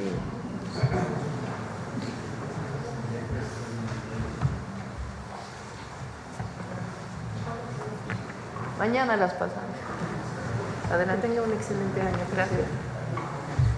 Buenos días, feliz año a todas y a todos. El día de hoy vamos a hablar de una mujer que transitó, que vivió en Palacio Nacional. Podemos imaginarla hace 154 años, también cruzando estos patios, recorriendo estos pasillos, seguramente en este salón, viviendo en este lugar. ¿De quién se imaginan que vamos a hablar? ¿De quién? Exactamente, Margarita Maza Parada. La oaxaqueña Margarita Maza Parada murió un día como hoy, en 2 de enero de 1871, pero no falleció aquí en Palacio. Justo por las condiciones de frío que sentimos en este momento, el médico le recomendó que para que no afectara más a su salud, fuera a una casa de descanso que tenía la familia, en ese momento en San Cosme, considerada ya como fuera de la capital, y ella fallece en este lugar. Conozcamos más sobre esta importante mujer en las transformaciones de nuestro país. Ella fue Margarita Maza Parada. Margarita Maza Parada nació en la ciudad de Oaxaca el 28 de marzo de 1826. A los 17 años se casó con el abogado zapoteco Benito Juárez. Desde ese momento, no solo compartió la vida familiar con su esposo, sino también las ideas liberales y republicanas. Fue su compañera solidaria y además una importante colaboradora. Así ocurrió. Cuando víctima de la persecución de Antonio López de Santa Anna, Benito Juárez fue desterrado del país y se refugió en Nueva Orleans. Entonces, Margarita mantuvo a sus hijos tejiendo ropa y atendiendo un expendio de pan en Etla, al mismo tiempo que enviaba información y recursos a su marido. Cuando Benito Juárez, que entonces fungía como el primer presidente de la Suprema Corte de Justicia electo por voto popular, asumió la titularidad de la presidencia de la República, Margarita tuvo que cruzar la sierra de Oaxaca en medio de la Guerra de Reforma para reunirse con él en el puerto de Veracruz. La intervención francesa y el establecimiento del Segundo Imperio impusieron nuevos desafíos a la familia Juárez Maza. Margarita se puso al frente de un comité encargado de conseguir los suministros necesarios para los hospitales de sangre del Ejército de Oriente, con el apoyo de otras mujeres. Más tarde, acompañando a don Benito en el inicio de su peregrinación por el norte, Margarita tuvo que separarse de él y buscar asilo con sus hijos en Estados Unidos. Ahí mantuvo una intensa correspondencia con su esposo y trabajó para generar apoyo de la opinión pública, logrando una importante conquista diplomática en favor de la causa de Juárez y de la República. Mi estimado Juárez, mañana es el día terrible en que cumpliré 40 años y tendría mucho gusto en pasarlo a tu lado, pero no es posible y no hay más que conformarse como se conforma con la muerte porque no hay otro remedio. Antes de anoche me llevó Romero a la recepción del presidente y, como verás, en el Herald dicen que estuve yo elegantemente vestida y con muchos brillantes. Eso no es cierto. Toda mi elegancia consistió en un vestido que me compraste en Monterrey poco antes de salir. Te digo todo esto porque no vayan a decir, estando tú en El Paso, con tantas miserias, yo esté aquí gastando lujo. Al triunfo de la República sobre el Imperio, el ministro norteamericano William H. Seward ofreció a la familia del presidente Juárez un buque de guerra para su regreso a México. Doña Margarita, con sencillez, intentó en vano rechazar la oferta. Finalmente, la prensa veracruzana dio la noticia del arribo de Margarita y sus hijos al puerto de Veracruz. En su camino hacia la Ciudad de México, fue homenajeada en ciudades y poblaciones. Los cronistas de la época afirman que la presencia de la esposa del presidente era un símbolo de victoria. Margarita Maza murió en la Ciudad de México el 2 de enero de 1871, a los 45 años. Durante el cortejo fúnebre, una multitud abarrotó las calles para despedirla. Miembros del gabinete presidencial, magistrados de la Suprema Corte, obreros, artesanos, niños de varias escuelas. Margarita Maza y Benito Juárez enfrentaron juntos algunos de los pasajes más determinantes de la historia del país: el surgimiento de la República y su gobierno, la consolidación de México como un Estado moderno, laico y soberano.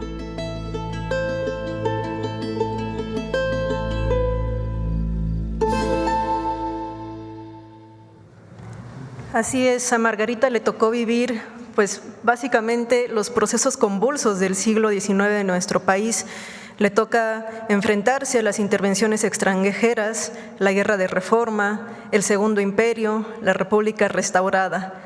Ella muere a los 44 años de edad, casi cumplía los 45, nace un 28 de marzo de 1826, es decir, que el siguiente año estaremos conmemorando el bicentenario del natalicio de Margarita Maza Parada. Por lo tanto, va a ser un muy buen momento para que recuperemos su historia, que como podemos dar cuenta, no solamente fue la compañera de Juárez, sino podemos incluso pensar en ella como una mujer diplomática. Su presencia en Estados Unidos da el reconocimiento de este gobierno cuando estaba el Segundo Imperio. Además, le toca vivir las vicisitudes de una mujer mexicana enfrentándose a estas guerras, como las pérdidas de sus hijos por el frío en Nueva York mientras estaba en el exilio.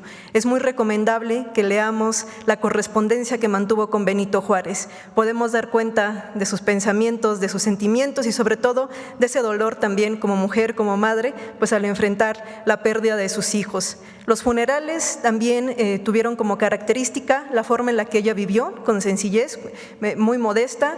El funeral se lleva a cabo en Serapio Rendón, la calle, en San Cosme, es decir, pese a que era mujer de Estado, su funeral se da de una manera muy sencilla y bueno, y actualmente sus restos descansan en el actual Museo Panteón de San Fernando, donde les digo, seguramente el siguiente año habrá importantes conmemoraciones por el bicentenario de su natalicio. Les deseo otra vez que tengan todos excelente año 2025. Gracias. Feliz año a todos y todas. Nos vemos mañana. Buen día.